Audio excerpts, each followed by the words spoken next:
حضور میری تو ساری بہار آپ سے۔ تو حضور کی آمد پر مسرت کا اظہار، بشاشت کا اظہار یہ اہل ایمان کا طریقہ رہا ہے۔ ہاں، جو اس کا اندازہ ہے، کسی کو نوافل میں زیادہ سرور ملتا ہے وہ نوافل کثرت سے پڑھ لے، کسی کو زیادہ سرور روزے میں آتا ہے تو وہ روزے رکھ کر کے اس شکرانے کو ادا کرے، کوئی ذکر کی مجلس سجا لے۔ مختلف طریقے موجود ہیں۔ حضور علیہ السلام تشریف لائے، صحابہ بیٹھے ہوئے تھے، صحیح مسلم میں روایت ہے، سنن نسائی میں ہے اور بھی کتب حدیث میں۔ تو حضور نے کہا آپ کیوں بیٹھے ہوئے ہو؟ تو جو انہوں نے جواب دیا وہ سنیے۔ حضور ہمارے بیٹھنے کا مقصود یہ ہے کہ ہم اللہ کا شکر ادا کر رہے ہیں اس بات پر کہ اس نے ہمیں ہدایت دین عطا کی اور آپ کی صورت میں ہمارے اوپر احسان ہمیں آپ عطا ہوئے، اس پر اللہ کا شکر ادا کرنے کی مجلس سجائے گئے۔ اب بات تو سادہ سی تھی، لیکن میرے حضور نے ان سے کہا کیا تم اس بات پہ قسم دے سکتے ہو کہ اسی لیے بیٹھے ہو؟ تو انہوں نے کہا جی ہم قسم دیتے ہیں، ہم اسی لیے بیٹھے ہو۔ میں اٹھاؤ قسم۔ تو صحابہ نے باقاعدہ قسم دی، ہم قسم اٹھاتے ہیں، ہمارے بیٹھنے کا مقصد یہ ہے کہ اللہ کا شکر ادا کر رہے ہیں اور آپ کی صورت میں جو انعام خداوندی ملا ہے اس پر اللہ تعالیٰ کا شکریہ ادا کر رہے ہیں۔ حضور نے باقاعدہ ان سے قسم لی اور انہوں نے باقاعدہ قسم دی۔ اب صحابہ کو حیرت تو تھی کہ یہ موقع قسم کا تو نہیں تھا، لیکن حضور نے قسم لی ہے، کیوں؟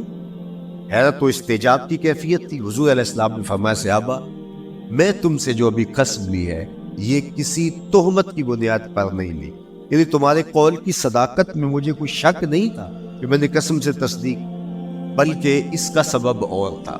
فرمایا تم یہاں بیٹھے تھے، میں حجرے میں بیٹھا تھا، اتانی جبریل علیہ السلام، میرے پاس جبریل امین حاضر خدمت ہوئے، فاخبرنی ان اللہ یباہی بکم الملائکہ، تو مجھے انہوں نے خبر دی ہے محبوب ذرا باہر تو نکل کے دیکھو، صحابہ تمہارے اس عمل پر اللہ فرشتوں میں ناز کر رہا ہے، اللہ فرشتوں میں فخر کر رہا ہے کہ دیکھو میں نے ان کو نعمت دی، کتنے قدردان نکلے، اس نعمت کا شکرانہ ادا کر رہے ہیں۔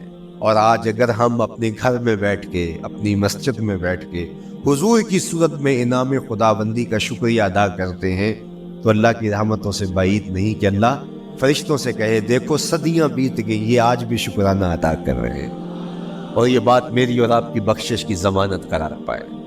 تو حضور کی صورت میں جو انعام ہوا، حضرت حسان بن ثابت اکثر کہا کرتے تھے منّا علینا ربنا ام بعث فینا محمدا، ہمارے رب نے ہمارے اوپر احسان کر دیا ہے کہ محمد عربی عطا کر دی ہے۔ ساری زندگی سجدے میں سر رکھ کے شکر ادا کرتے رہیں، حق شکر پھر بھی ادا نہ ہو۔ میں تو کہا کرتا ہوں ہمارے بدن پہ اتنے بال نہیں ہیں جتنے رسول اللہ کے احسانات، ہمارا بال بال قرض رسالت میں جکڑا ہوا ہے، ساری زندگی ان کے گیت گائیں۔ میں ایک رات کے میلاد کا صرف قائل نہیں ہوں کہ ایک رات میلاد کر لو اور پورا سال چھٹی، ساری زندگی حضور کا نام جپو، ساری زندگی حضور پہ درود پڑھو، لمحہ لمحہ حضور کے ذکر کا چرانہ کرو، صرف اپنے گھروں میں، اپنی چہار دیواریوں میں اور اپنے بازاروں میں جھنڈیاں ہی نہ لگاؤ، بلکہ دل کے ایک ایک فرد پہ نام محمد کی جھنڈی لگاؤ۔ صرف منڈیروں پہ چراغاں ہی نہ کرو، بلکہ دل کی اندھیر گلیوں میں بھی حضور کے نام کا چراغاں کرو، اندر بھی روشنی ہو باہر بھی روشنی ہو، حضور پہ درود پڑھو، حضور کا ذکر کرو، اپنے بچوں کو بٹھا کر کے حضور کے قصیدے سناؤ، حضور کی شانیں سناؤ، حضور کی سیرت بتاؤ انہیں، اپنے گھر کے ماحول کے اندر، اپنی مسجد میں، اپنی گلی میں، اپنے دوستوں میں حضور کا ذکر کرو۔ دوستوں آپس میں بیٹھو تو کہو یار اللہ کا کتنا کرم ہو گیا کہ اللہ نے ہمیں حضور عطا کر۔ دوستوں میں بیٹھے جب یوں بات کرو گے تو اللہ کی رحمتیں کس قدر تمہارے اوپر برسے گی۔ اپنی عقیدتوں کا اظہار کرو، وہاں کمیت نہیں دیکھی جاتی، وہاں کیفیت دیکھی جاتی، وہاں مقدار نہیں دیکھی جاتی، وہاں معیار دیکھا جاتا۔ وہ چہرہ اور چہرے کا دل نہیں دیکھتے، وہ بندے کا دل دیکھتے ہیں، وہ دیکھتے کون کس خلوص کے ساتھ محبت لے کر کے آیا۔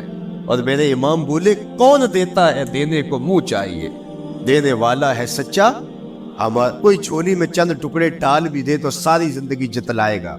اللہ اکبر۔ عارف عبد المتین نے تو قلم توڑ دیا نا، اور جتنے بھی سہارے ہیں سبک کرتے ہیں، عزت نفس بڑھاتا ہے سہارا تیرا، ہر آسرا کمزور کرتا ہے لیکن نبی کا آسرا سر بلند کر۔ یار چہرہ تو چمکدار تھا، اسی لیے ابو لہب کہتے ہیں نا شعلے کی طرح چمکتا ہوا، لیکن جہنم کا ایندھن بنا اور کالے رنگ والا، ہونٹ موٹے ہیں، لیکن کعبے کی چھت میں کھڑا اذان دے رہا ہے۔